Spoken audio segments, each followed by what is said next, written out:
j'appelle ma mère, je lui dis que je veux partir avec elle. Et chez nous, on était une famille très très modeste. Et je dis, t'inquiète pas, dis-lui que je veux partir. Alors, elle dit, elle répond à ma mère, je l'emmènerai bien, mais le passeur, il est complet, il ne veut plus personne, il nous a demandé de jurer de ne pas parler, de rien dire. Bon, bref, elle refuse. Alors, j'appelle ma mère, je lui dis-lui, elle va acheter les billets de train, qu'est-ce qu'il lui a dit? Elle a dit qu'on achète les billets de train jusqu'à Tours. Je lui ai dit c'est fini, à la mère, je m'en vais et je sais le jour où ils prennent le train. Et je lui dis à la cousine que moi je vais les suivre de loin, mais comme si on ne se connaissait pas, incognito. Et je vais vous dire, ça me fait penser à une chose, c'est que je suis en plein dans la désobéissance. Et ma mère aussi, par conséquent, on dit non à la loi qui nous oblige de nous déclarer, qui nous oblige d'être juifs, on refuse. Déjà, c'est un acte de résistance et c'est un mensonge. Comme quoi, des fois,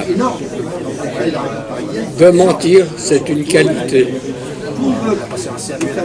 Et le jour arrive, bon bref, je me mets au mec au fond du wagon, il ne voit pas, et je lui avais prévenu à la cousine, surtout ton fils, qui avait le même âge que moi, ne me fasse aucun signe, et tout parce qu'on était copains.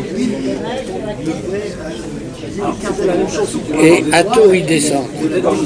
Alors je descends à Tours, et de loin je les suis, je les vois rentrer dans un car. Alors ils étaient combien?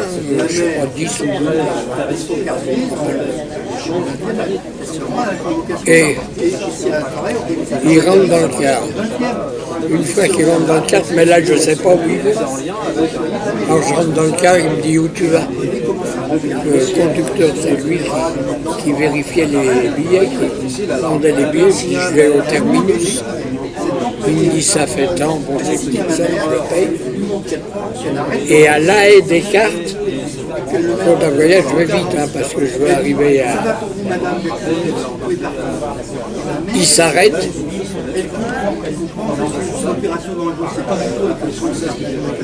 Et toute l'équipe descend, mais déjà le passeur les avait organisés. Un par un, après deux par deux, sur un trottoir, sur un autre trottoir, lui se met en tête, il passe avant pour ne pas se faire repérer.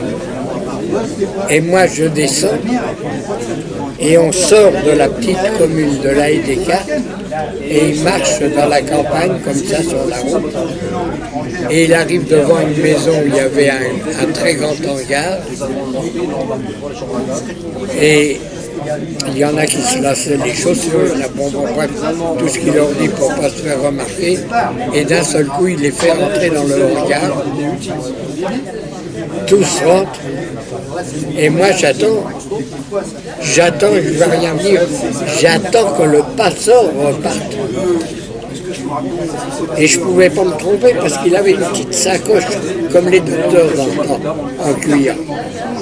Et j'attends, je ne sais pas combien de temps c'est passé, mais au moins 1h30, et même plus peut-être, mais enfin, je le vois sortir. Je respire, et là, eux, ils étaient rentrés par le hangar, mais il y avait la maison d'habitation qui était attenante, qui touchait ce mur. Et moi, je téléphone à la porte d'entrée, normale, de la maison. Et là, une femme vient, m'ouvre la porte, elle me dit « Bonjour mon petit ». Je dis « Bonjour madame ». Elle dit « Qu'est-ce que tu veux? Laissez-moi rentrer, je ne peux pas vous parler dans la rue ». Alors, elle me dit « Entre », elle ferme la porte et je lui dis « Madame, je suis juif, je viens de me sauver de Paris ». Et elle me dit, mais qu'est-ce que tu veux que je fasse? J'ai dit, madame, je sais ce que vous avez fait et le cœur que vous avez. Vous êtes une antiraciste et vous allez faire passer cette nuit des gens en zone libre.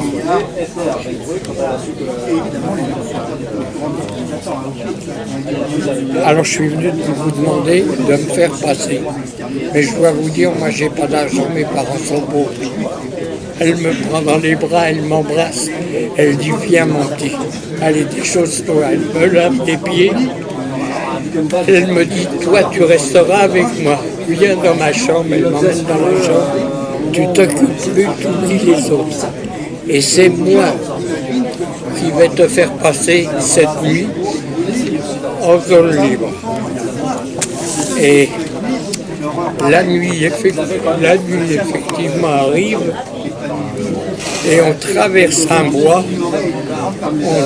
on marche, enfin on arrive devant un champ où au bout du champ il y avait une toute petite lampe qui brillait et elle me dit tu vois là c'est la gare mais tu es en zone libre, tu es sauvé. Mais pour y arriver, il fallait traverser le champ. On dit en principe, je connais l'ordre des rondes, mais des fois c'est irrégulier. Ils peuvent passer en surprise. Mais il fallait passer sous le barbelé. Alors là, elle me le tient et elle me donne une petite ficelle pour que je lève de l'autre côté le barbelé et que je fasse et que je sois en zone libre. Ce que je fais, évidemment, j'enlève la ficelle après pour ne pas laisser de traces. On m'avait tout bien expliqué et quand je suis arrivé, je suis étonné, je n'ai pas vu les autres, comment ils sont passés, comment ils étaient. Et bien les autres, j'ai su que quand ils sont traversés, directement, les gendarmes les attendaient et on les a emmenés pour les recenser déjà. L'État français, son gouvernement, était à Vichy pour envoyer les noms et tous les renseignements à Vichy.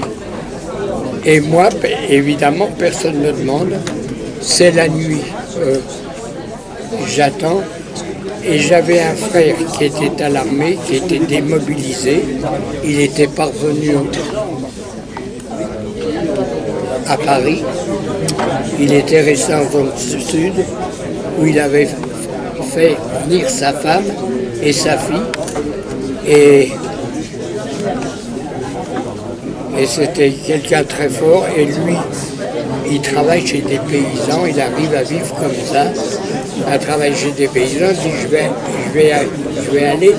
Et il était à Noir-Étable, dans la Loire. Comment arriver à Noir-Étable? Pour acheter les billets,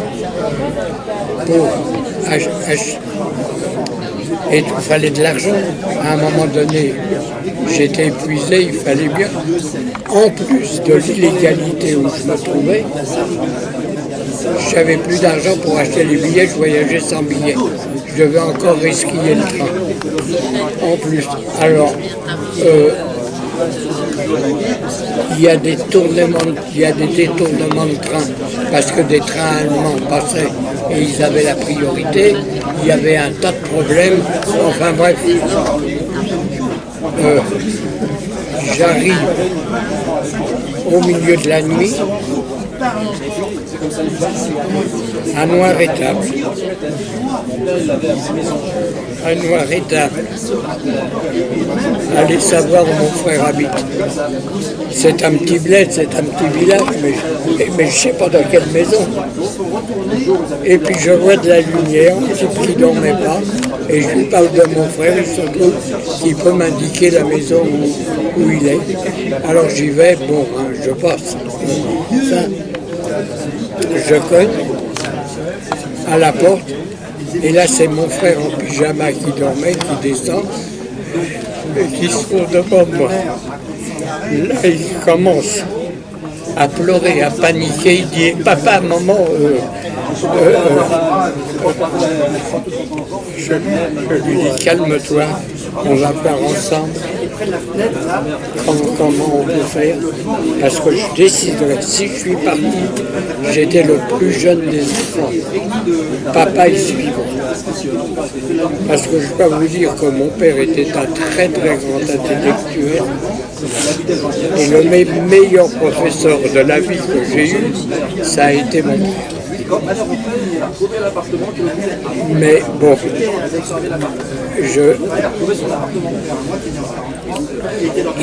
il me dit, couche-toi, je lui demande comment tu vis, comment tu fais. Ma belle-sœur, elle arrive en vitesse, elle m'embrasse en pleurant aussi. Et j'avais ma petite nièce, leur fille, Jacqueline, qui dormait, on ne la réveille pas. On dit demain, on verra. Mais comme je vois qu'ils vivent chichement et tout, je ne peux pas rester chez eux. C'est impossible. La seule chose qu'il me dit, que j'ai mon frère qui se trouve au milieu, quoi. On était 7 gosses. Alors, c'était le 4e. Il était dans la résistance à Lyon. Et il avait son adresse, il correspondait avec lui. Alors, il me donne ça, je le prends. Et au milieu de la nuit, je lui laisse un mot. Bon, ne me cherchez pas. Je vais chercher du travail, je ne veux pas être à votre charge. J'ai tout de suite compris comment vous viviez et je vais. Alors à l'époque, j'ai 13 ans et demi à peu près. Et en sortant de Noir-Étable, c'est un pays où il y a plein de collines, des petites collines. Et du chemin, de la petite route où on va, il y a un petit chemin qui mène à la colline. Et je marche, dès que je vois qu'une lumière s'allume, je monte et je demande s'ils n'ont pas besoin d'un commis. On me dit non, on me refuse. Moi je commence à paniquer un peu et après je monte dans un chemin. C'est une femme qui me reçoit. Elle me dit, mais comment, qui t'a dit que j'avais besoin de quelqu'un? Mon domestique vient de partir. J'ai dit, mais personne, c'est au hasard, madame. Je viens de Paris, j'ai besoin. Alors elle me dit, voilà, j'ai besoin de quelqu'un.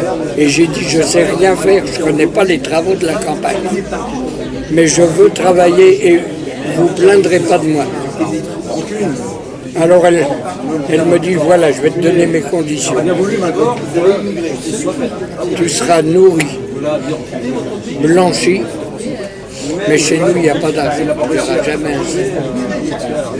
Je lui dis, ça me convient, je reste. Là, je suis chez elle, et je me dis, ça y est, je suis sauvé. Je vais attendre la fin de la guerre.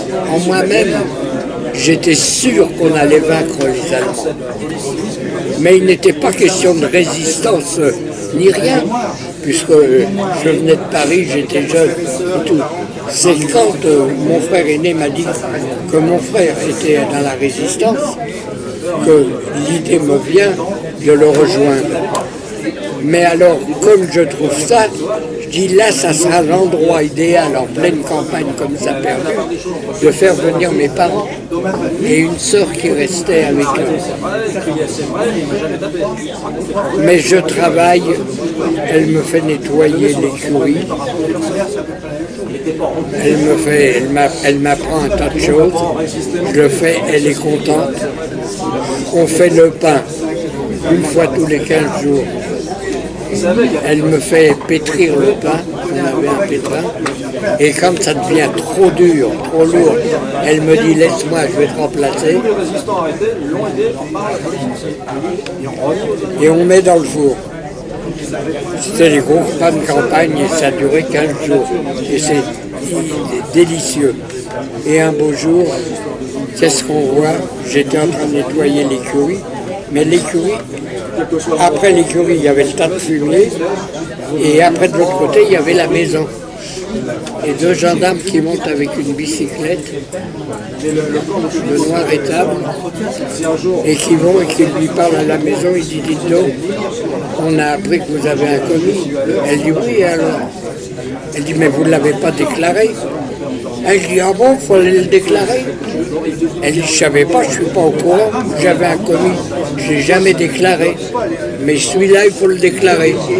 Alors il est rentré clandestinement à Noir-Étable, allez savoir comment il savait, et il n'est pas venu se déclarer à la gendarmerie. Alors vous nous l'envoyez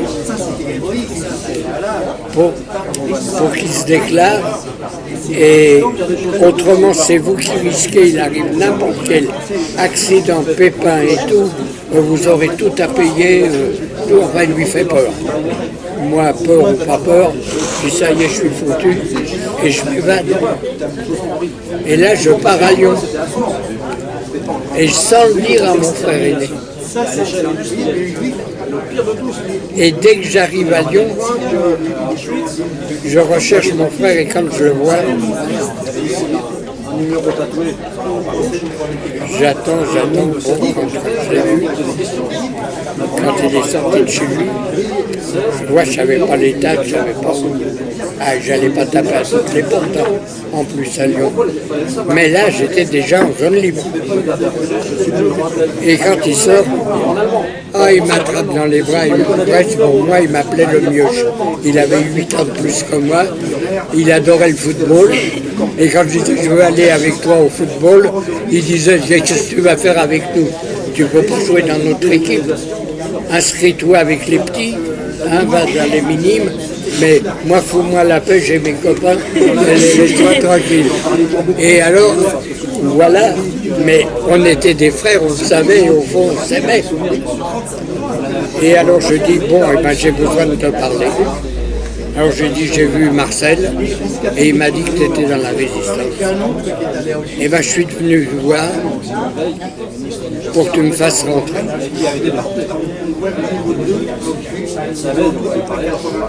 Il me regarde, il dit, mais t'es pas un peu fou.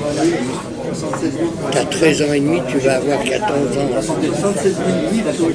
Et tu veux rentrer dans la résistance? Mais mon devoir à moi, c'est de protéger, c'est de te cacher. Je vais te cacher, je vais te mettre quelque part dessus, comme j'ai caché d'autres enfants. Et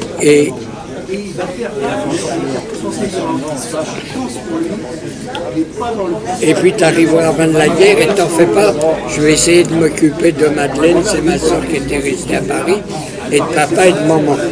Je dis, tu n'arriveras pas à persuader papa. Il n'y a que moi qui peux le faire, le plus petit. Parce qu'il y a toujours une faiblesse pour le plus petit. Et je le regarde bien dans les yeux, j'ai dit, écoute, maintenant j'ai une chose à demander, tu vas le faire vite. Je veux rentrer dans la résistance. Il me dit, mais il n'y a rien à faire, c'est impossible, je ne le ferai pas. Un jour je lui dis, ça y est, tu ne sais pas dans quel drap tu te mets. Parce que je vais te suivre sur les talons, et non seulement tu risqueras, mais je risquerai aussi. On est tous les deux en risque. Je te laisse pas le choix. Il me dit, mais qu'est-ce que je veux dire, ils ne prendront jamais à ton âge? J'ai dit, ils ne prendront jamais à mon âge. Mais tu es bien placé pour me faire une fausse carte d'identité et me vieillir. Et on va voir, alors j'étais en culotte courte, j'avais l'air vraiment de mon âge. Et de vieillir, on réfléchit, il n'a pas d'autre solution. Bon, il me dit, ça y est, tu as un rendez-vous. Bon, je coupe, tu as un rendez-vous.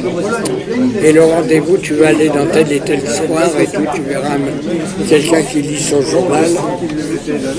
Tu vas t'asseoir à côté de lui. Si tu le vois plier son journal, sortir une cigarette, tu peux lui parler. Et là, c'est mon premier contact dans la résistance. Ce camarade me dit, lève-toi et suis-moi. Et on va dans un endroit d'autre, on rentre tranquille. Bon, il commence à me parler, je vais te mettre dans un groupe. Alors ne crois pas que dans la résistance on est si fort que ça. On est un groupe, on se bat, on fait beaucoup d'actions, mais on est une minorité. Et mesdames, mesdemoiselles, je veux dire, je vais vous rendre hommage. Le tiers, on est le seul groupe de résistance où le tiers des résistances étaient des femmes. Elles transportaient les armes, elles transportaient les tracts, elles mettaient dans des landaux d'enfants. Il y avait un baigneur qui ressemblait à un bébé. Elles mettaient des tracts, elles transportaient les armes, enfin, et elles étaient agents de liaison de nos responsables. Et là commencent les actions. Et ben c'est risqué. Alors c'est doublement risqué. Et les faux papiers de mon frère ne me plaisent pas.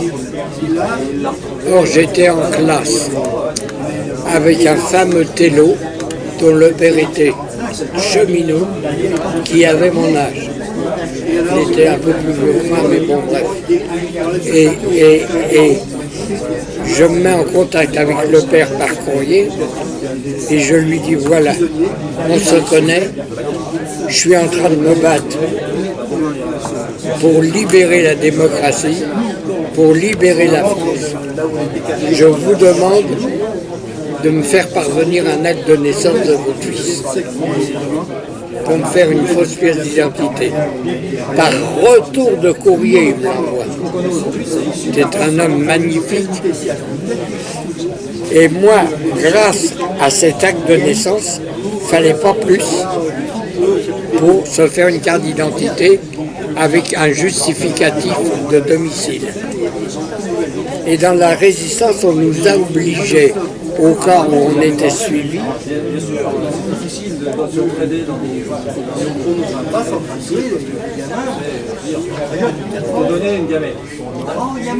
de changer de jambe tous les mois. Je vous dis tout de suite que je n'ai pas pu le faire. C'était pas possible, peut-être tous les 2 mois, des fois tous les 3 mois. Et là, pour vivre, il faut vivre. J'ai pas d'autre solution. La seule place que j'arrive à trouver, c'est une place de domestique chez un grossiste. Un grossiste en fourrure, il vendait des pots de fourrure. Je ne sais pas à qui, mais il les vendait. Il avait une gérante, Madame Bélanger. Et moi, je faisais son ménage, je vidais son pot de chambre. Il avait sa femme qu'il avait envoyée à Nice. Et il lui envoyait des paquets de beurre. Alors je creuse une femme. Et ce qui débordait, tout le beurre qu'il y avait, il me faisait graisser le bord de ses chaussures qui étaient cousues pour pas qu'il s'abîme, que ça reste gras. Bon bref, je suis là-bas chez lui, je travaille, là j'ai une toute petite paye qui arrive juste à payer ma chambre et après il faut que je me débrouille pour me nourrir. Bon, on rentre dans la résistance, on commence le premier contact que je vous dis tout de suite, que dans mes groupes, il en reste une fille et un garçon. Et encore, je ne sais pas si Catherine, avec qui j'ai eu le premier contact, est encore en vie. Je vais lui téléphoner demain, mais elle est bien plus âgée que moi. Et bon, je suis avec elle. Alors elle me dit, voilà, sur des étiquettes d'écoliers, on mettait Jeune tous au maquis, on les imprimait, des slogans contre l'occupant, et elle me dit, voilà ce qu'on va faire. On va se mettre contre les poteaux d'arrêt de tram, tu vas faire comme si tu étais mon amoureux, tu vas pencher, et par derrière tu vas coller l'affiche. Mais c'était des étiquettes, il fallait que je les colle d'abord au début, et hop, pour les coller. Et elle me disait, mais te gêne pas, ne sois pas bête. C'est un acte, approche-toi, joue sérieusement ton rôle, et moi je ne sais pas. Et finalement, bon, j'ai commencé par coller des étiquettes. Et en juin 43, alors après, les tickets de pain étaient conservés dans une école avant qu'ils les distribuent aux familles. Et alors, ils étaient stockés dans une école. Et nous, la nuit, alors qu'il y avait le couvre-feu, qu'on n'avait pas le droit de sortir après tel et tel heure, on attaque l'école, on casse des carreaux, on rentre par les fenêtres, et tous les tickets de pain, on les vole. On les prend, et après, sur les marchés de Vèze, un quartier de Lyon, on vient en plein milieu du marché, et on le lance comme si c'était des tracts, et on dit, la résistance française vous nourrit, venez nous rejoindre, et tac, et tac, et tac. Mais on fait ça d'une vitesse et une allure, parce qu'il fallait partir vite, et on part,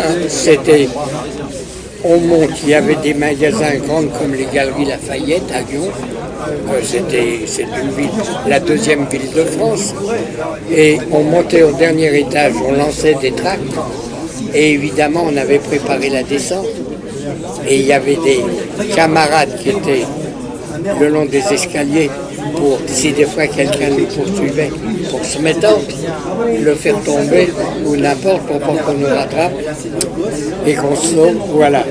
Mais en juin 43, les groupes de combat sont organisés et on y rentre. Alors là, dans les groupes de combat, je rentre en contact même avec d'autres mouvements, dont le Mur, qui était dirigé par le colonel Ravanel, un homme que je bénis, que j'ai jamais rencontré pendant la guerre. Et c'était lui qui dirigeait toute la zone sud. C'était un stratège et pendant la guerre, sous un faux nom, il a préparé son entrée à Polytechnique par correspondance. Et il a réussi l'examen. Pour vous dire qui il était. Et Ravanel, moi, mon commandant, sautait aussi au-dessus de nos têtes quand on désarmait les mains. Quand on désarmait les Allemands, quand on attaquait des usines qui travaillaient pour les Allemands, quand on faisait des prises de parole dans les usines, c'était le commandant,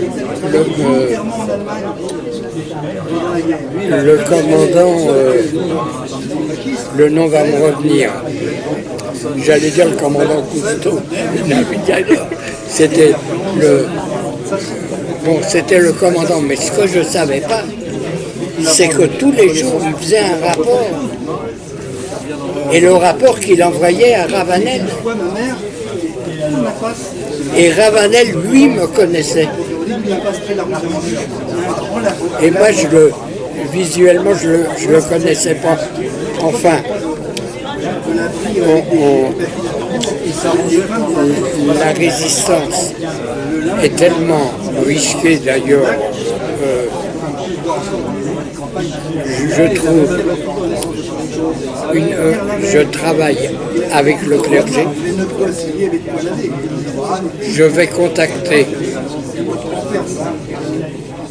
un curé qui s'appelle l'abbé Camus. Pourquoi l'abbé Camus? Parce qu'il avait une maison d'enfants dans son collège, où il avait des pensionnaires, pour qu'ils me cachent des enfants en transit avant qu'on les mette dans des maisons à la campagne ou dans des familles qu'on contactait pour qu'elles les cachent, dans des familles catholiques pour qu'elles les cachent.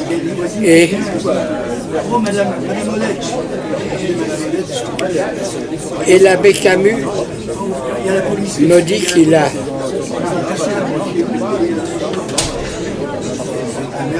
qu'il a un frère et une sœur, tous les deux célibataires. Ils sont d'une famille très très riche. Et à Caluire, ils ont une maison immense. Il dit, va les contacter. Déjà, tu pourras cacher des gens chez eux. Ils accepteront. Je vais leur parler. Et avec l'abbé Camus, je deviens un intime. J'ai connu aussi à Lyon l'abbé... décidément, les noms ne veulent pas me revenir aujourd'hui. Meillard, celui qui dirigeait les petits chanteurs à la Croix-de-Bois. Et on devient, vous avez entendu parler des petits chanteurs à la Croix-de-Bois? Vous êtes trop jeune, mais c'est bien. Mais les petits chanteurs à la Croix-de-Bois ont eu un succès en France, à Paris. C'était une chorale absolument merveilleuse, avec des enfants, avec des voix, comme des violons, comme des flûtes, qui donnaient des concerts dans toute la France. Bon, bref. Il était dans la résistance avec moi et c'était un de mes intimes, mais il n'est pas resté. À un moment donné, on s'est séparés et il m'a dit, tu ne vas pas rester comme ça, tu vas me faire ça, ça, ça. Il voulait absolument que je ne perde pas mon temps dans l'étude. Il faut faire passer celle-là devant, voilà.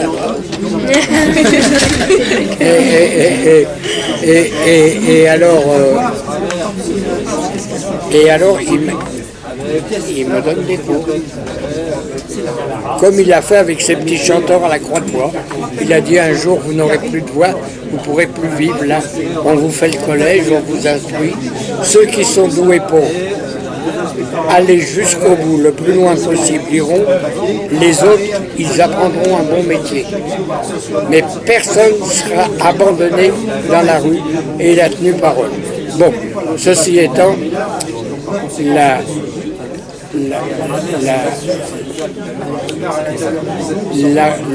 résistance s'apprend.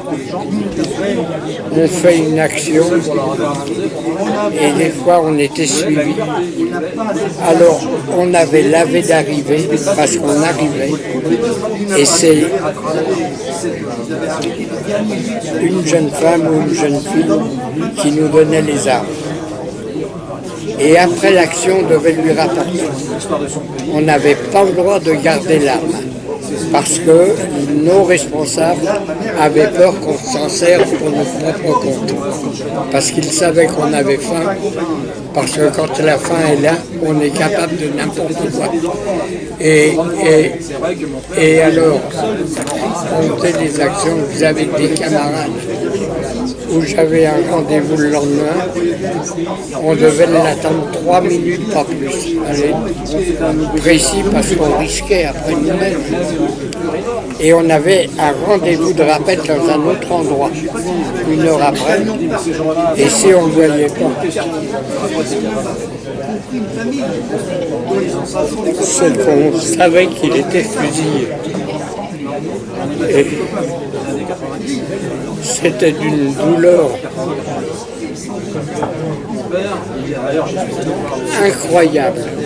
On n'avait rien vu venir, comment ils ont pu souvenir, et on culpabilisait en plus, on disait pourquoi lui et pas moi. Parce que la police, la milice française à Lyon, on a dit que c'était la capitale de la résistance. Mais c'était la capitale des SS, c'était la capitale de la police, c'était la capitale de la Gestapo, c'était la capitale des GMR. Les GMR, ça représente les CRS d'aujourd'hui.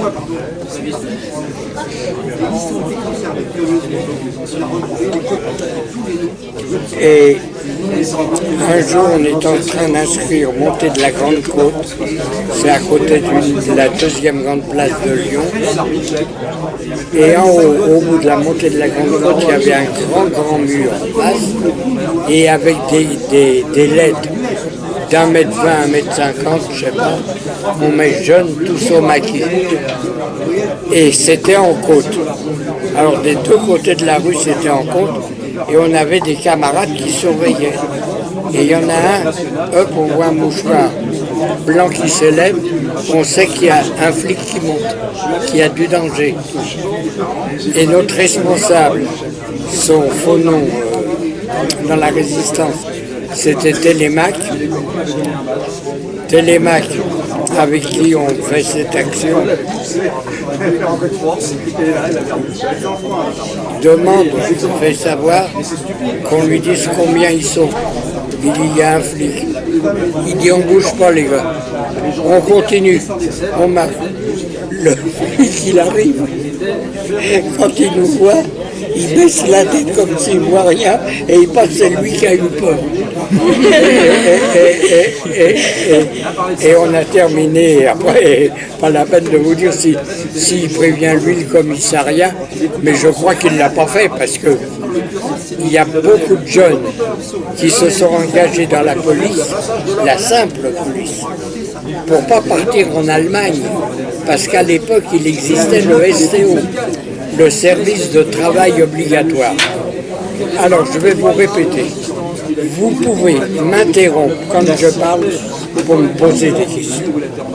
Parce que là, je vous ai raconté un tas de choses, et un tas de choses, je ne peux pas vous dire. D'abord, on n'aura pas le temps, et ensuite, ça ne me vient pas non plus tout de suite, parce que je suis ému moi-même. Alors, vous ne vous gênez pas.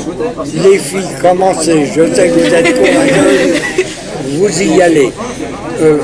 Est-ce que vous connaissez déjà, est-ce que vous avez entendu parler de la résistance française et de l'illégalité pendant la Deuxième Guerre mondiale? Alors, vous devez avoir des questions. Il y a des questions, il y a des choses qui doivent conceptionner quand même.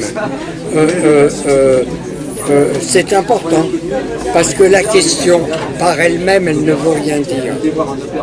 La réponse, quand on connaît, c'est bien. Et sinon, il faut avoir la franchise de dire que c'est. Mais c'est comme ça qu'on apprend.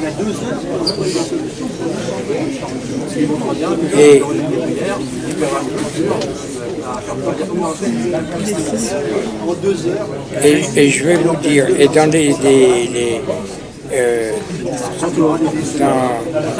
dans les actions, on décide de faire sauter tous les moteurs route de Vienne d'une moteur qui fournissait l'huile pour les voitures. Cette usine, pour y rentrer, il y avait une grande porte, une double porte blindée, là les grands portails, et sur le côté, une petite porte. Et tout de suite, quand on rentrait, il y avait une grande cour. À droite, dans la grande cour, il y avait une petite maison. Alors c'était le gardien de l'usine qui vérifiait qui rentrait, si c'était un ouvrier de l'usine, etc. et tout. Et une grande pièce en haut de ce petit bâtiment qui servait de réfectoire. Et là, c'est un camarade qui s'installe, adulte, l'arme à la main, et nous, on reste derrière la porte. Et quand quelqu'un essaye de rentrer, on laisse rentrer. On ouvre la petite porte, il rentre et on la referme. Il se demande ce qui lui arrive. On lui dit, n'aie pas peur. Tu es entre les mains de la résistance française et si tu es un brave type, tu es des nôtres. Allez, marche en avant. On le fait marcher en avant. Il monte au premier étage où le camarade lui parle de mon travail. Entre-temps, on frappe à la porte et c'est les deux camarades avec des sacs à dos qui arrivent l'un après l'autre, évidemment, certaines pour déposer les plastiques. Et les crayons, c'était des crayons qui étaient déclencheurs parce que les plastiques, ils explosaient pour exploser les moteurs qui faisaient l'huile. Et ça prend un certain temps, évidemment, quand tout est prêt, on doit se replier, on doit partir, on va passer avec l'usine.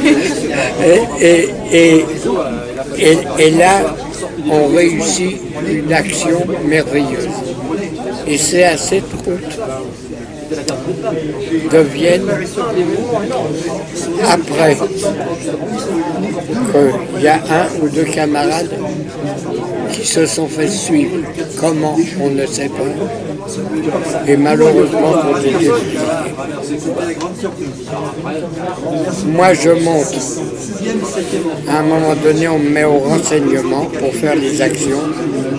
Là, on apprenait au premier étage de chaque maison s'il y a un téléphone, s'il y a un commissariat de police, le commissariat de police, à quelle heure il y a les relèves, à quelle heure ils sortent, à quelle heure ils rentrent, et tout pour mettre en sécurité les camarades pour que l'action se déroule bien et surtout pour que personne puisse prévenir au téléphone. Là où il y avait le téléphone, on rentrait dans les maisons, on coupait le fil. Hein, pour qu'ils ne puissent pas téléphoner. Et au renseignement, j'apprends des choses absolument merveilleuses qui m'ont aidé durant toute la guerre et dans les actions. J'apprends à voir derrière moi. J'apprends à savoir si quelqu'un me suit ou ne me suit pas. J'attends de fixer une nuque qui est devant moi pour que la personne se retourne. Je réussissais pas tout le monde, mais souvent je réussissais pour voir qui était devant moi, qui marchait. Et bon, enfin, j'apprends tant de choses. À côté de Lyon, il y avait le train bleu. Le train bleu, c'était un train départemental que les Lyonnais empruntaient pour aller faire de la Varac. C'était comme une petite montagne. Ils montaient sur les rochers, ils apprenaient. Au-dessus, il y avait un grand bois et on pouvait y accéder par un sentier. Il fallait grimper un sentier, on y montait. Et au milieu du bois, il y avait comme une clairière, mais qui ne se voyait pas. C'était entouré d'épines et de tout. Et on se réunissait là, on arrivait un par un pour apprendre le maniement des armes. Alors le maniement des armes, c'était les mitraillettes, les fusils et les revolvers. Alors il y a une variété de revolvers, je ne vous dis pas, il y en a pas mal. Il fallait apprendre à les monter, à les entretenir, à remettre les ressorts, à les remonter. Surtout à bien enlever les balles avant pour qu'il n'y en ait pas une qui parte. Et on faisait ce travail-là aussi. Il fallait apprendre le maniement des armes. Et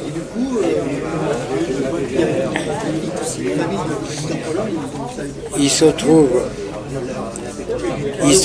qu'à Lyon, je trouve une chambre rue Bouteille. Et rue Bouteille, il y a une fille qui travaillait comme serveuse dans un restaurant. Moi, je ne l'avais même pas remarqué. Et un beau jour, en passant vers 2h30, 14h30, 15h, elle me voit, elle vient vers moi, elle me dit « T'as pas mangé, toi ?» Viens. Et elle avait compris qu'il y avait un problème. Elle me met, les patrons n'étaient pas là, elle me sert une assiette, elle me donne à manger, et ça s'est renouvelé quelquefois.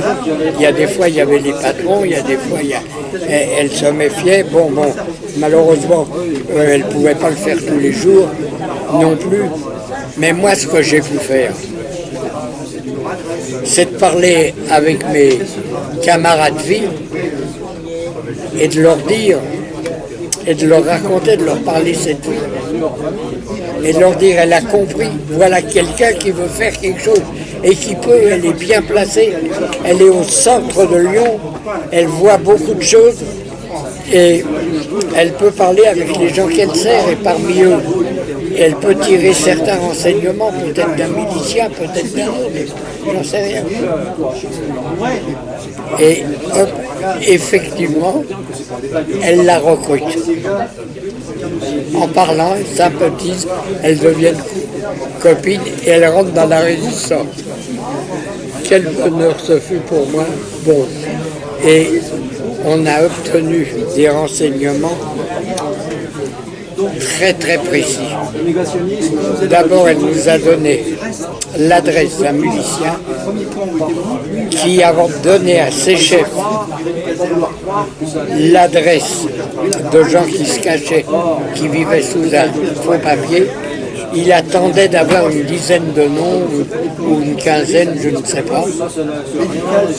Et elle a su, quand le carnet, ce qu'il faisait, elle nous l'a passé, et de copains de chez nous, parce que moi, vu mon âge, bon, je m'étais fait passer pour 17 ans et demi, c'est pas, ça s'est passé sur mes papiers, mes faux papiers, et vu mon âge, on ne voulait surtout pas que je tue quelqu'un. Et moi non plus, je ne voulais pas. Parce que il y avait des Allemands qui étaient comme nos soldats français. Les nôtres, quand on mobilisait nos pères, quand on les appelait, s'ils ne se présentaient pas, c'était des déserteurs. Chez les Allemands, c'était pareil. Ils n'étaient pas tous nazis. Mais le régime était tellement dur que si on dénonçait un homme en tant qu'anti-nazi, immédiatement, ou il recevait une balle dans la tête, ou il était déporté. Alors le camp d'Auschwitz, vous en avez entendu parler, où on a brûlé plus d'1 million de personnes.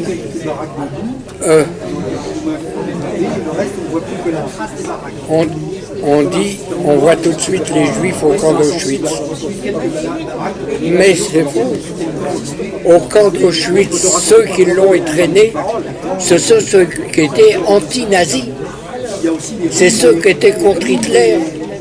Quand quelqu'un rentrait au camp d'Auschwitz, il n'en sortait plus. Il était fini. C'était les SS qui dirigeaient ce camp. Et voilà comment ça se passait. Alors,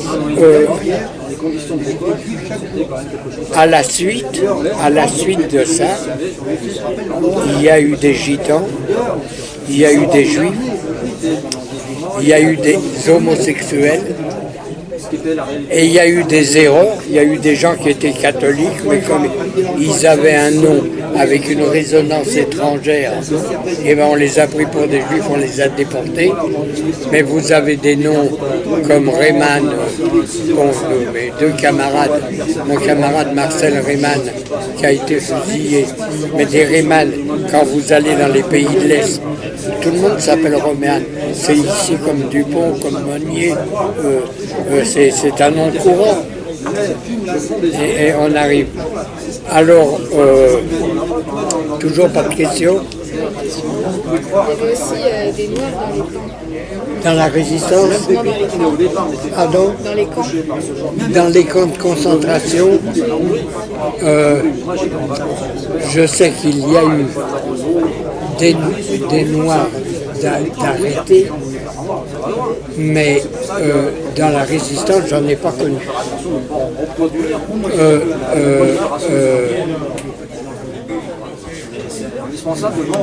D'abord, c'était pas comme maintenant. Je crois qu'ils n'étaient pas tellement venus en France. Il y en avait, j'en connaissais à Paris, des bons copains, et il y avait beaucoup de gens d'Afrique du Nord qui venaient avec qui on était des frères, on se comprenait très bien, on s'entendait très bien, il y avait aucun problème. C'est les gouvernants qui créent le racisme. C'est facile de prendre une minorité, de la diviser et de dire pourquoi le pays marche mal. Mais les peuples entre eux, ils s'entendent. Autre question.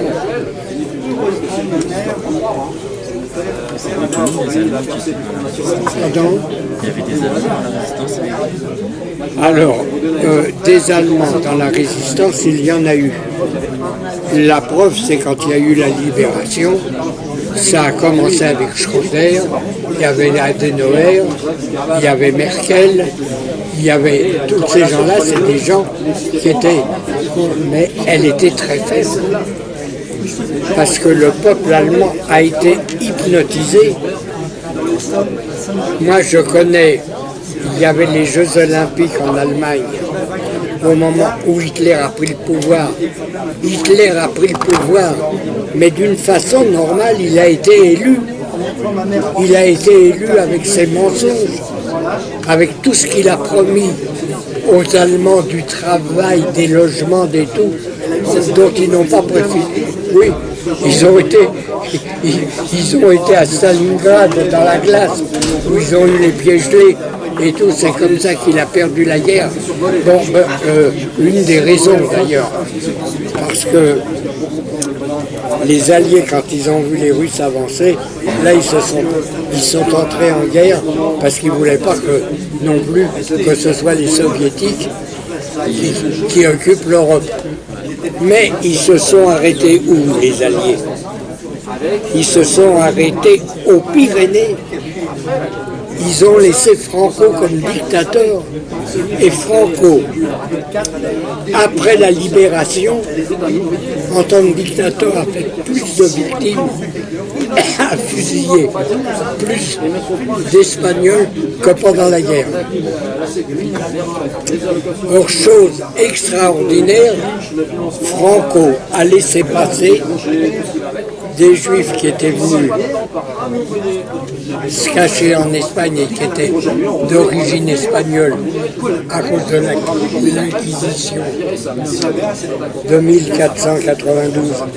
Ils avaient fui et leur famille avait été en Turquie, en Grèce. Il y en a d'autres qui étaient partis même dans les pays de l'Est. Et de là, il y avait des gens d'origine séfarade, on les appelait les séfarades, qui étaient venus, et Franco les a pas tués. Il les a même laissés partir en Afrique du Nord, où il y en a qui ont pu rejoindre le général de Gaulle, Pierre Dac, le chansonnier Pierre Dac. Vous en avez entendu parler? Non, eh ben, c'était un grand humoriste français et c'était lui qui était auprès de Londres, Radio Londres. Top, top, top. Les Français parlent au français. Et il donnait là, il donnait dans, comment on peut appeler ça, dans un code, il donnait les directions à la résistance. Ce qu'il fallait faire. Quand les Français parlent au français, il dit Georges viendra ce soir ou la belle blonde. Eh bien ça y est, vous pouvez y aller. Elle vous aime. Ou des trucs comme ça. Et ça voulait dire ça voulait dire à tel et tel endroit, il faut aller, il faut détruire une usine, il faut faire ceci, il faut faire cela. Et on recevait des ordres. Oui, il y avait ça. Le rôle qu'ont joué les Noirs, je pense qu'ils n'ont pas quitté les Antilles. Il y avait les Antilles, la Martinique, la Guyane, il y avait des choses de mal, je les ai connues après, mais je n'ai pas connu, pendant la guerre, et même avant la guerre, j'en ai connu très peu. Après, j'ai eu des grands copains,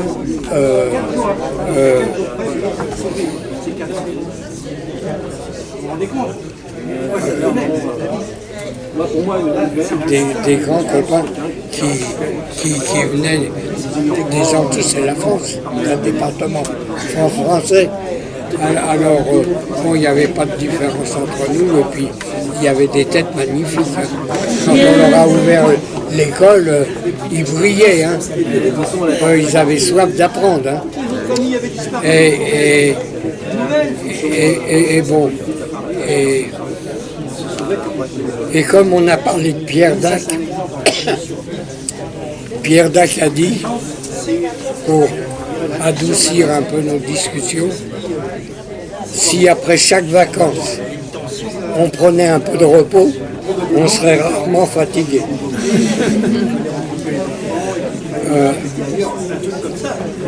Il en a dit, il en a dit et il en a raconté. Mais ça a été un très grand opposant à l'ennemi, d'un courage merveilleux, et voilà ce que je peux dire sur Pierre Dac. Et alors, les actions étaient très dures parce que on parle de la résistance, mais on n'était pas nombreux. Et pourtant, on a fait tout ce que je vous ai dit.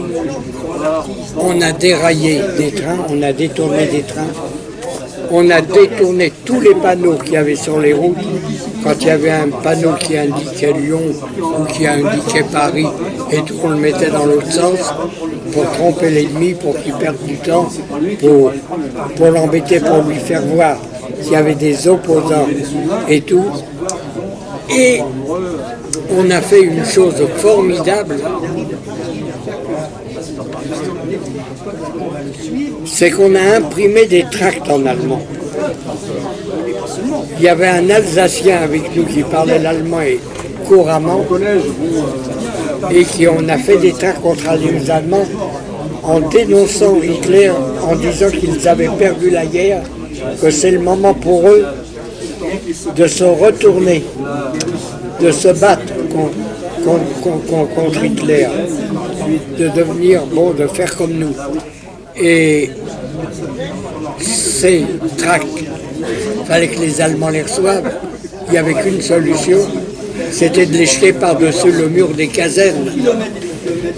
Et dehors des casernes, il y avait des camions allemands. Alors il y avait des camarades qui crevaient tous les pneus allemands dehors et d'autres qui lançaient les tracts. Et moi, une fois, je suis pris par un Allemand qui sort que je n'avais pas vu, et quand il me voit, paf, il me donne un coup, et le coup de crosse, c'est un fusil qu'il avait, il aurait pu tirer, et ben c'est un coup de crosse qu'il me donne, et en plein dans l'aine, ce qui m'a donné des ennuis absolument énormes. Bon, mais je ne suis pas là pour parler de moi en tant que santé, je suis là pour parler de moi en tant que résistant. Alors, ça, comment on désarmait? On les désarmait un par un. Quand on voyait un Allemand, surtout un SS, dans un square avec une fille, ils cherchaient les squares isolés pour emballer les femmes. Et comme ils avaient de l'argent, ils avaient des tout, bon, il y avait des filles, et puis l'amour, c'est l'amour. Je ne rentre pas dans la rue privée, je rentre pas dans la rue, dans la vie privée des gens. Mais d'un seul coup, hop, on arrivait par derrière, on dit bouge pas, t'es amoureux. Et Achtung, on zébouillait, disait, et hop, on lui prenait le pistolet et on le laissait. Continue tes amours. Et tout. Mais, comme ça ne suffisait pas, le soir, les Allemands, ils sortaient, ils allaient dans les cabarets, ils allaient dépenser de l'argent, mais ils rentraient après le couvre-feu. Donc on sortait après le couvre-feu, on repérait une maison, et à Lyon c'était comme ça, dès que vous rentriez dans une maison, sur le palier, il y avait une porte en bois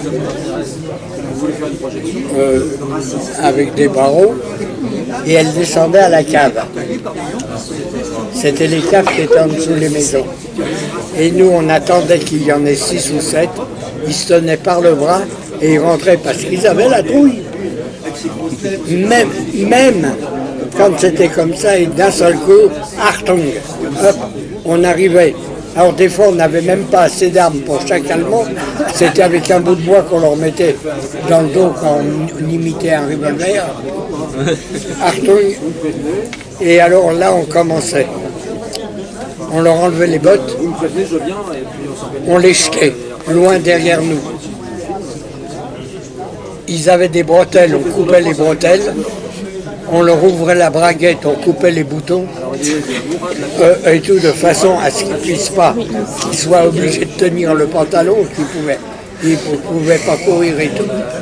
Et on dit, si vous ne bougez pas, il ne vous arrive rien, on n'en a pas après vous, soldats.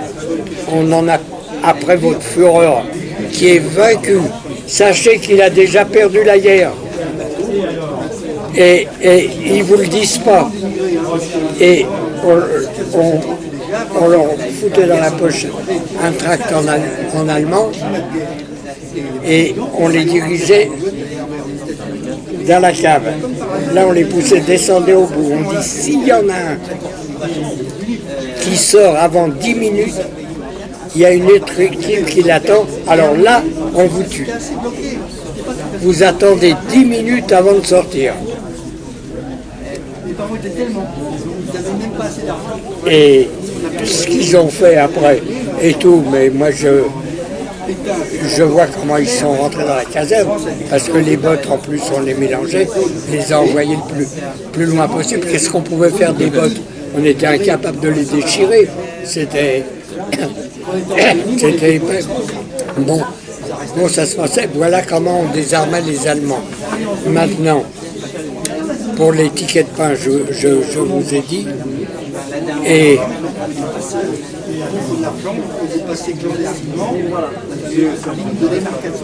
les usines, les prises de parole. Ah.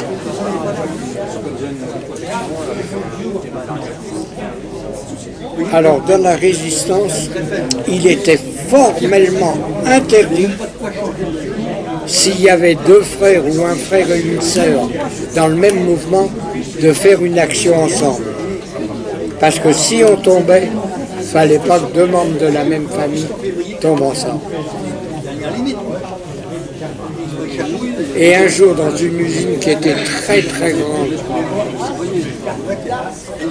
on décide de d'encercler les camions qu'il y avait autour. Tout le monde pouvait rentrer, personne ne pouvait sortir. Il y avait une grande cour, mais immense, avant d'entrer dans l'usine. Et c'est là, quand ils allaient manger et tout, quand ils bavardaient un peu, ils se retrouvaient, les gars. Et pas tout à fait au bout, quoi, pas tout à fait au milieu non plus, mais plus près du milieu que du bout, un tabouret qui était là, et un orateur devait venir pour parler aux ouvriers et de leur demander de saboter leur travail et de rejoindre le maquis. Et moi, avec un autre camarade, un colt à la main, de chaque côté du banc. Si des fois il y avait un collaborateur qui voulait attaquer l'orateur et tout, parmi les ouvriers, on ne sait pas, pour protéger l'orateur. On est là et au moment prévu pour, quand tous les ouvriers étaient sortis, on n'en laisse pas un dans l'usine. Ils ne peuvent plus rentrer dans l'usine. Ils sont dans la cour, l'orateur arrive. Un béret jusque-là, un imperméable jusqu'au bas des pieds, il est un peu déguisé pour pas qu'on le reconnaisse. Et moi, je reconnais mon frère. Et lui, il me reconnaît. Et moi, je me dis, ça y est, c'est foutu, il ne pourra pas parler. Il ne pourra pas raconter. Et il monte sur le tabouret. Il faut voir l'intervention. Alors là, peut-être que je suis là, ça me stimule un peu. Je n'en sais rien. Mais comment il entraîne les gens, comment il leur raconte qu'on est proche de la fin de la guerre. Ça se passait en 43, il fallait passer encore 44 et 45, où il y avait du danger. Et nous, on savait déjà, par les renseignements qu'on avait eus, qu'Hitler avait perdu la guerre à Stalingrad. Et c'est merveilleux. Il fait un discours, et après il s'en va. Et les ouvriers ont peur de l'applaudir, ceux qui sont d'accord, mais il y en a qui lui font des signes de remerciement et il s'en va. Il est protégé jusqu'à la sortie, il est à la sortie, bon, on l'attend, tout était prévu, tout se passe bien pour lui. Maintenant, il faut que les choses se passent bien pour nous. Alors, petit peu par petit peu pour bien voir que tout se passe. On demande aux ouvriers de regagner leur machine et on s'en va par le chemin indiqué, comme je vous ai dit, qui était tracé d'avance et tout. On est rentré, et là tout s'est passé à merveille, tout s'est passé. On a fait des actions comme ça, sans arrêt, les unes plus importantes ont risqué notre vie. Dans un restaurant, avant une action, il y a un copain qui avait de l'argent. Et il faisait une action, ils étaient 8. Et lui, ce copain, je veux taire son nom exprès, mais il dit, vous inquiétez pas les copains, c'est moi qui paye. Et vous allez vous installer 2 par table, les 8, et lui s'installe avec un autre copain dans une table.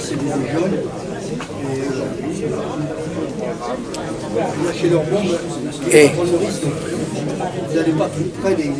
au milieu du repas, il y a 2 gars qui rentrent en civil. Est-ce que c'était des flics en civil, la Gestapo et tout? Je n'en sais rien. Contrôle de papier. Ils font le tour des tables, moi j'y étais pas là. Mais c'était mon groupe. À cette action, je ne participais pas. Et c'était mon groupe, on devait se retrouver après sur le lieu de l'action. Sur mon groupe, ils arrivent à la table du copain en question et ils demandent les papiers. Son copain qui est à côté de lui, il sort tout de suite sa carte et il dit, vous, vos papiers. Une seconde. Il met la main dans la poche, il sort son revolver, il le descend. Et hop, et les autres prennent la fuite. Bougez pas, prenez la fuite. Il dit, les gars, on était perdus. De la façon dont il a parlé, il aurait trouvé une fausse carte. Il aurait trouvé un truc, je l'ai senti, j'ai préféré le descendre et les 4 ont été, nos camarades ont été sauvés, mais l'inspecteur, je ne sais pas s'il a bien fait, s'il a mal fait, mais lui il a été descendu. Il a été descendu. Bon, je peux vous dire qu'on récoltait, qu'on suivait les miliciens pour connaître leur adresse. On suivait les policiers, ça je vous l'ai déjà dit. Et avec Télémac, j'avais pas le droit de connaître son adresse, mais c'était plus fort que lui. J'étais son fétiche. Il dit, après l'action, tu me suis, tu viens dormir dans ma chambre. Et il n'avait pas un sou, il n'avait rien, il n'y avait pas un lit. On dormait sur des tracts. On dormait par terre. Et en face de chez lui, de ses fenêtres, il l'avait fait exprès, l'avouait l'appartement devant le commissariat de police. Et un beau jour, on prépare, on dit, on attaque et on les désarme. On attaque le commissariat et on rentre en bloc et tous contre le mur. Il y en a un qui se retourne et dit « Je suis le capitaine comme les autres, contre le mur. » On les désarme tous. Dit « Il y en a un qui bouge, vous restez comme ça. » Toujours notre truc. 10 minutes, s'il y en a un qui bouge avant, il est descendu, il y a une équipe qui vous attend dehors pour avoir le temps de... Là, on n'est pas remonté dans la chambre, on est parti. On est parti ailleurs. Là, on a rallumé les lumières, pourquoi? Pour dire que c'est la fin. Alors, vite fait, une fiche, j'aimerais bien, une question, regardant. Comment? Est-ce que la résistance française travaillait avec la résistance anglaise? Mais bien sûr, on était en contact. Eux, ils envoyaient aux gens qui étaient au maquis. Nous, on n'était pas au maquis. On était dans la ville de Lyon. Mais au maquis, ils faisaient des parachutages d'armes. Et c'est l'AS, l'armée secrète, qui était au maquis. Et le maquis devait nous distribuer des armes. Mais elle l'a fait au compte-gouttes. Parce que la résistance française, il faut vous dire, était communiste. Moi, je n'ai pas peur de mes opinions. On m'a convoqué devant le responsable politique pour je ne veux pas me vanter, pour me dire que des choses excellentes. Ils m'ont dit, il manque une seule chose à ton palmarès, c'est que tu n'es pas inscrit aux jeunesses communistes. Et je leur ai dit, mais qu'est-ce que vous me demandez là? Moi, je ne suis pas rentré ici en tant que communiste, je suis rentré ici en tant que républicain, liberté, égalité, fraternité, et pas travail, famille, patrie, comme Pétain le demande. Mais je dois avouer, devant le courage de mes camarades, devant la chaleur qu'ils me donnaient, j'étais un très grand sympathisant. Mais par contre, tout en étant jeune, j'ai bien compris la situation. Et j'étais contre le pacte germano-soviétique. J'étais contre la division qu'il y a eu à l'époque au sein du Parti communiste, parce qu'il y en a qui voulaient que l'humanité, le journal des communistes, paraisse, et ne voulaient pas. Et je dis comment? Il y en a qui veulent parmi les communistes qu'un journal communiste paraisse, mais c'est une trahison devant le prolétariat, devant le monde. Et le Parti communiste, finalement, était divisé entre eux. La vérité était là. Maurice Thorez, qui était le secrétaire général du Parti communiste, était parti se réfugier en Union soviétique. Et pourquoi il est parti? Parce qu'avant que les Allemands condamnent la France, on voulait assassiner Maurice Thorez. La droite française voulait l'assassiner. Parce qu'il était communiste. Oui. Et parce qu'il voulait des engagements. Alors, il y a des choses qui sont incompréhensibles. C'est le cas de ma concierge. Elle était à 100% antiraciste, à 100% républicaine, à 100% contre les Allemands. Elle avait un mari qui était avec les Croix de Feu, chez les Croix de Feu. Et le mari, elle avait un fils unique. Et quand les Allemands ont dit si un jeune Français s'engage pour travailler en Allemagne. En échange, un prisonnier français reviendra libre. Ce qu'ils n'ont jamais fait, d'ailleurs. Et lui, le fils de mes gardiens, a été volontaire pour la STO, le service de travail obligatoire. Et là, ils l'ont fait travailler dans une usine où il fabriquait du saucisson. D'un seul coup, un Allemand passait derrière lui, coupait une tranche, il disait mange, pour voir s'il n'avait pas empoisonné les saucissons. Mais lui, il avait vu les camps en Allemagne. Et il en volait, il en cachait sur lui. Tout ça, pas pour le manger, uniquement pour le jeter dans les camps où les gens crevaient de faim. Il y a eu des choses admirables de fait. Il y a eu rue des Rosiers, une gardienne à Paris. Il y avait beaucoup d'émigrants juifs qui étaient venus habiter dans ce quartier-là.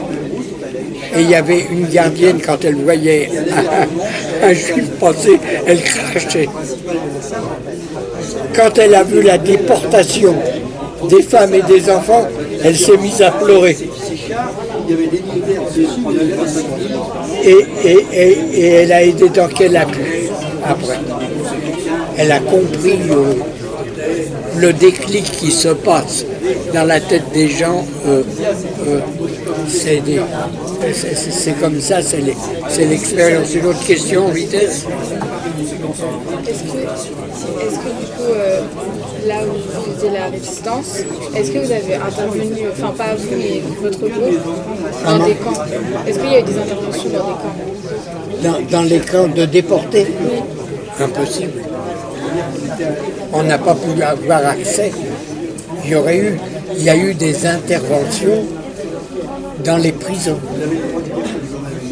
Par exemple, un cas, quand un juif ou un résistant quelconque, parce qu'il n'y avait pas que des juifs dans la résistance,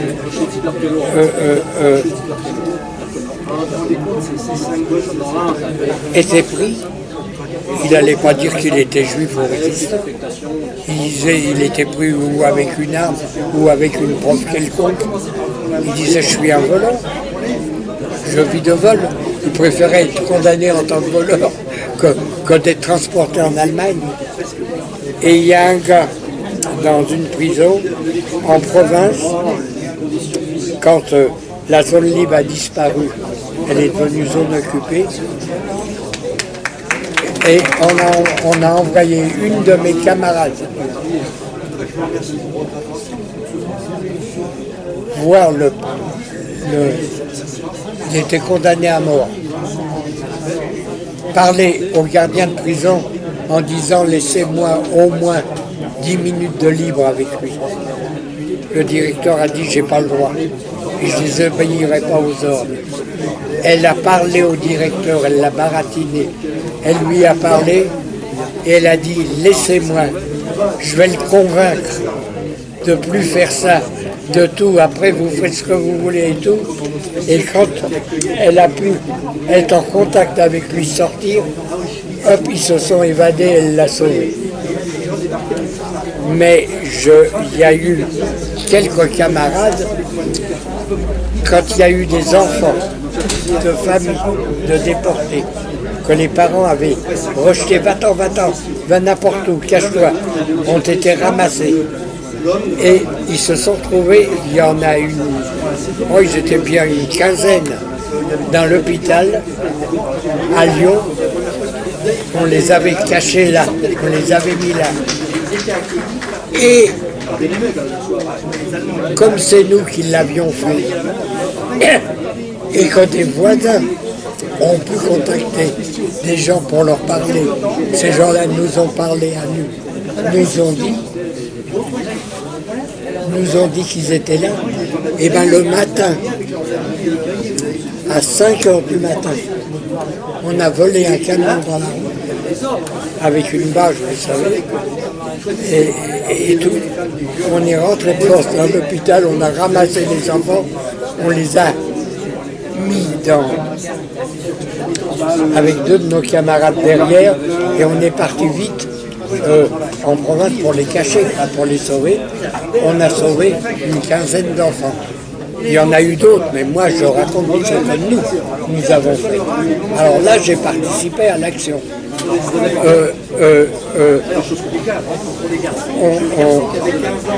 On a fait des actions, mais qui sont longues. Je ne voudrais pas m'arrêter au cours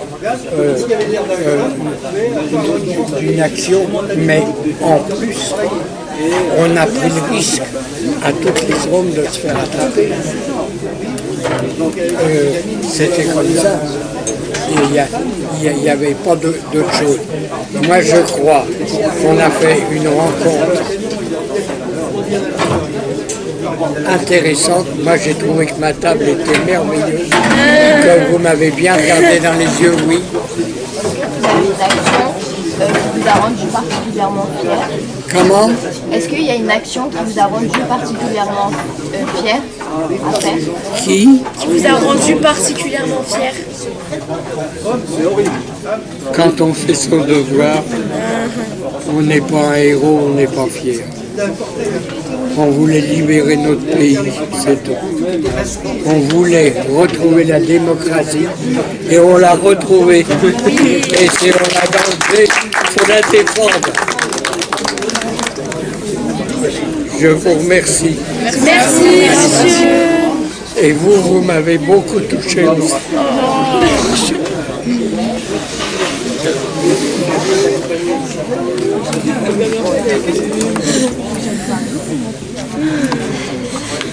Bon, bah, j'ai pleuré. Je rends à César ce qui appartient à Jules. Monsieur, ça vous gêne si on fait une photo tous ensemble? Ah, pas du tout. Qui prend la photo? Regarde, bon téléphone. Moi, je vous prends tous. Est-ce que je dois me mettre debout? Ah non, non, restez assis. Mettez-vous là-bas, je vous prends. Mettez-vous là. Ah oui. Ah, moi, je vous trouverai sur la photo. Mais vous en prendrez une après. Mais venez. Je vais vous Mais prendre. on attend parce qu'il veut nous prendre une photo. Allez, allez.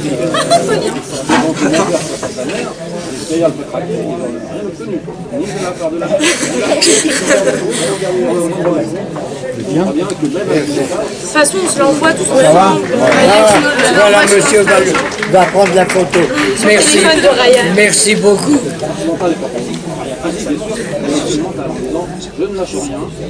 Les plus petits, c'est pas ce que je fais. Merci beaucoup. Et ça, j'emporterai avec moi ce bon moment d'écoute que j'ai eu avec vous. Nous aussi, on l'oubliera pas, monsieur.